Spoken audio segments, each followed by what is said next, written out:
Welcome to McPlum, simple solutions served daily. In this video, I will explain how to replace your Infiniti G35 power steering pump.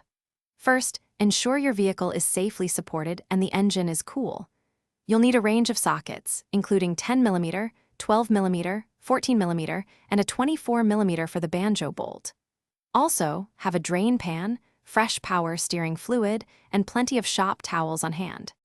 Begin by disconnecting your car's negative battery terminal. Next, place a drain pan beneath the power steering pump and carefully drain the old fluid. Now, loosen the accessory belt tensioner and remove the serpentine belt from the pulley. Finally, unbolt the 24mm banjo bolt and detach the remaining power steering lines from the pump. With the old pump removed, carefully position your new power steering pump into place and secure all its mounting bolts. Remember to use new crush washers when reattaching the high-pressure and return lines to prevent leaks. Once the lines are connected, reinstall the serpentine belt, making sure it's properly routed and tensioned. Now, fill the power steering reservoir with the recommended fluid up to the maximum fill line.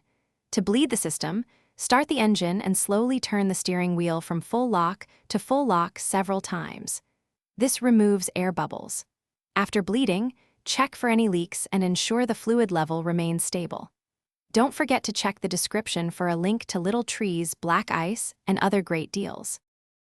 Thanks for watching. Stay juicy and subscribe.